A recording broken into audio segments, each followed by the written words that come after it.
So now we are going to do our connections, but first I'm going to select my view controller that was created by default for us and hit delete on it, and I'm going to say move to trash.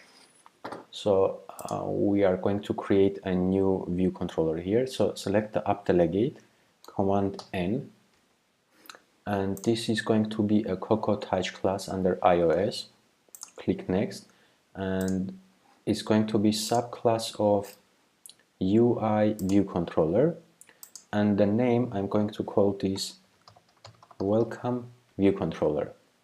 Make sure it's Swift and no need to create an XIB file.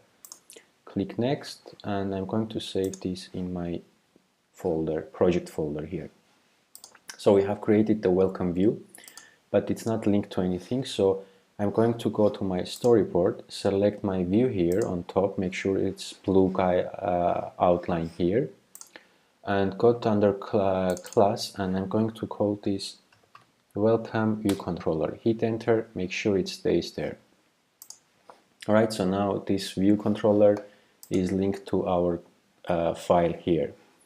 Next, we are going to just remove all this code, which is not necessary, and we are going to do the connections here. So let's go to our storyboard. I'm going to open an assistant editor here, which will show me my view here. Let's make some space, and here we can set this to, instead of manually, we want to set this to automatic. So once it's automatic, Xcode automatically checks which view controller is allocated for this view and displays next to it. So we are going to do our connections. We have 3 text fields, 2 buttons, and our gesture recognizer. So let's start from top. We are not going to connect our welcome to chat text here because we are not going to manipulate this in any way. So select the text field, hit Control, and let's drag it to our view here. Make sure it's outlet, and I'm going to call this email text field. I like to call my views whatever they are, so it's extremely clear to anyone. Whoever opens this code, they will understand what this variable is for. Then we do same thing for password.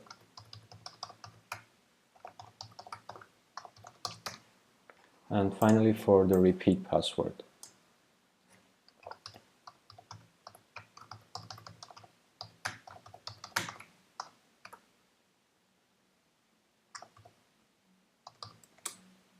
So we have our 3 text fields, and then I'm going to put a mark here, and I'm going to call this IB actions.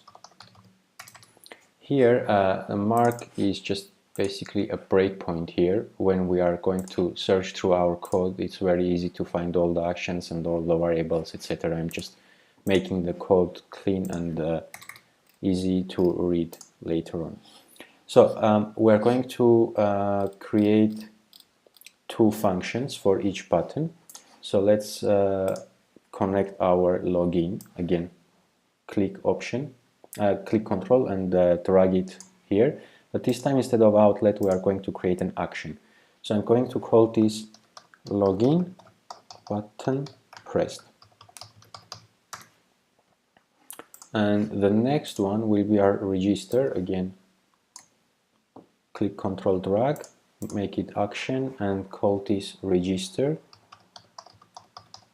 button pressed. Okay, the second function, and the third one is going to be our tap gesture recognizer. Because we cannot see it here, I'm going to select it on the left panel here. Let's drag it here. Again, I'm going to put this action and say background tap. Okay, so this is our third function. We are finished with connecting everything, so I'm going to close my assistant editor there and move to my code here. So let's start from the top. For our login button pressed, first we are going to write our functions here. What's going on every time we press our buttons. For now, I'm going to say print,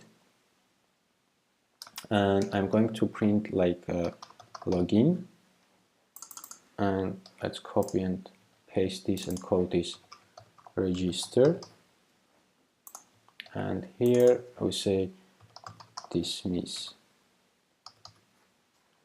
And let's run our application and make sure our buttons are working correctly.